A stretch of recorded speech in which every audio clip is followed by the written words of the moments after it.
Hello and welcome to Focus Friday, a vlog powered by Soul Performance Academy. Each week we bring you episodes that are helping to start the conversations in the coaching and educational spaces. I am your host, Dan Mickle. You can reach me directly at danmickle.com or across all social media at RealDanMickle. This week we are going to talk about count every minute, and I think much of what I talk about is usually from my mistakes and what I've done in the past that I have learned to do better and I think have contributed to continuing success. And I think this one is a big one that was staring me in the face for the longest time and I just never did it. And that was planning down every practice to the minute. Now, I want to caution you, I'm not saying that, let's say you have a 2-hour practice, that no matter what you're going to those 2 hours. I'm a firm believer of if you get done what needs to be done, then end it. If you get done in 90 minutes, end it.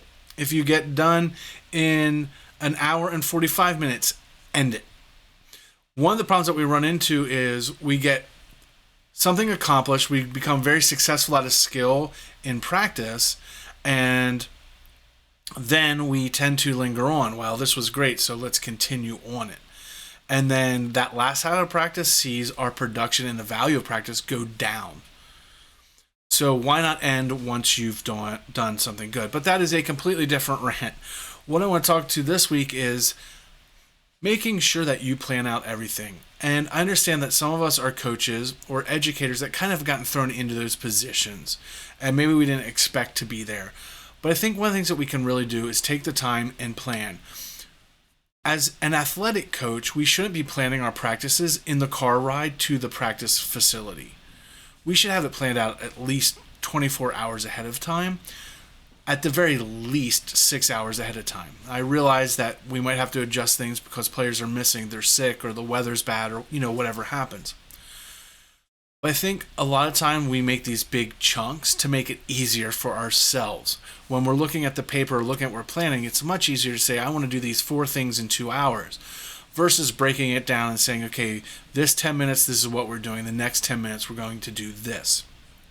A couple of reasons why we want to actually plan down to the minute is, first and foremost, if we're using the whiteboard and we're showing our players, they're going to know exactly what's expected to them. And we talked about this in a few episodes back, and I've talked about it on all of my podcasts, that you're going to get more from your players if they know what the expectation of them is.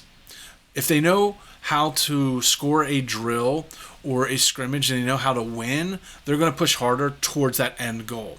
If they know that a drill that they may not like is only going to go for 5 minutes, they'll probably work harder for those 5 minutes than if you don't tell them and just expect them to go and then arbitrarily will end the drill.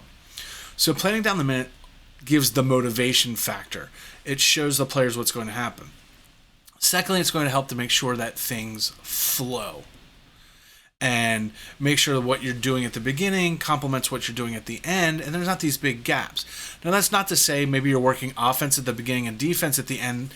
It may seem like there's not a lot, but if you look at maybe your jump counts or the strain that you're putting at the beginning of practice on your players, it certainly will affect what's happening at the end.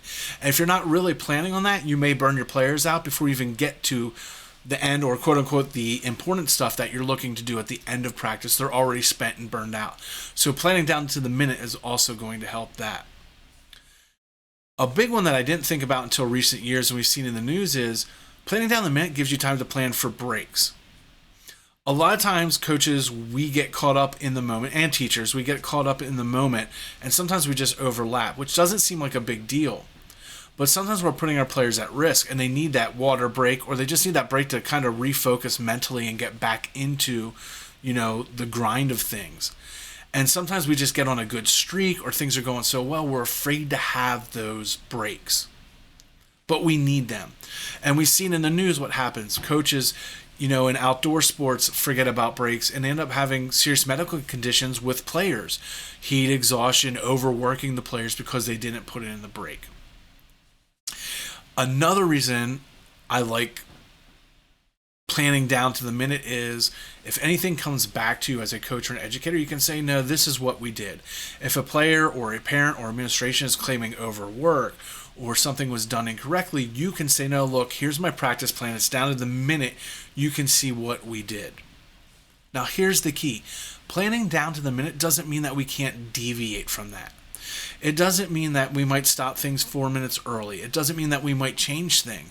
But it gives you that template, and you can cross it out and write what you're doing. Or if you're like me and you're using a Rocketbook, you can re-upload the changes that you made to show.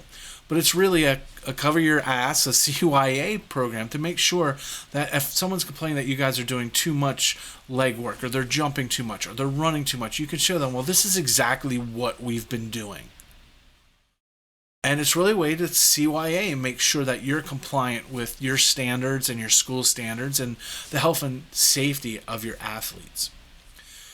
The other thing that planning down the minute will do will give you a good framework how you can adjust things. Again, you can take time from the beginning and move it to the end and the beginning. It's really not about we're only going to do this for 5 minutes, we're only going to do this for 6 minutes. It's more about keeping you on track and you on focus. Okay, maybe they end up doing a skill really well right away and you had 10 minutes slotted for it and they got it done in 5 minutes. Okay, I'm going to move everything up by 5 minutes, and we're going to get done 5 minutes early. Again, this goes back to once we're done, we're good. We don't need them to play, because I am telling you, I have no scientific data for this, but I am telling you, I hear so many stories where players get hurt in the last 10, 15 minutes of practice, and a lot of times it's because there's an extra 10 or 15 minutes after you got through what you wanted to do, and they're just playing. And it's fun, and I get that, but a lot of times they're not focused, it's not supervised, and that's when injuries and problems happen. So keeping everything down to the minute will help. Also, it'll help you show, are there certain skills or certain things that we need to look at that I can't go 10 minutes on? In the volleyball, maybe, we're doing a blocking drill with just our middle blockers. Can they really do 10 minutes? No, it really burns them out, so we're going to do 5 minutes on that. And then again, I can adjust my schedule. But then moving forward, I can say, last time that we did this, we originally had 10 minutes and we only ended up doing 5. So when I set it up now, it's just going to be 5 minutes. So planning down again to the minute is going to help you. Again, I know it sounds like we're micromanaging and no, it's just to give you that framework. You can adjust as you need it. In the classroom, the same thing. Maybe there's just a time where you start to see your students checking out at a topic. Do you continue on to that because you have to, or you just end it? And then you add that time to something else, or you make sure, we got to circle back. We only got through 5 minutes of the 10 minutes that I wanted to get through on this book or this reading assignment. And then you can adjust during the week and move things around. But I really do think too many times as coaches, we come into practice and we have the good intentions of, okay, I want to work on these 3 skills, but then we never plan out how we're actually going to do it. What's the timing going to be? I know that I'm going to do skill 1 first and then skill, B second, and how I'm going to arrange it. But what's the actual timing of that? And then because it's not laid out, you've got players standing around because you don't know how to set things up. It's not easy going from one drill to another drill because you didn't plan it out correctly. So again, we have those good intentions, but we need to take pride in the fact and do a lot of pre-planning. The more you pre-plan and lay out things, the smoother it's going to run.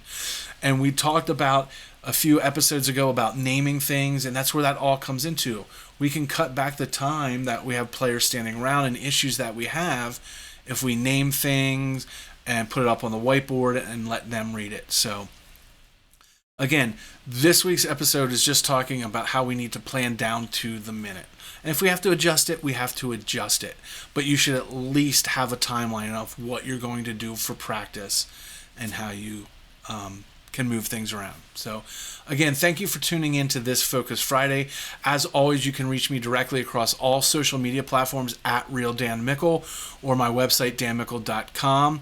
And check us out on YouTube. And please remember to like, subscribe, and share. Let's get some more subscribers. And if you have any questions or topics you think you'd like me to cover, send them to me, dan@danmickle.com. Also, check out our sponsor, Soul Performance Academy. We do have some great new classes and courses coming up, including our new revision plan, which is kind of rethinking how we train our younger athletes, coming in February of 2023. So make sure you check out our website there, soulperformanceacademy.com.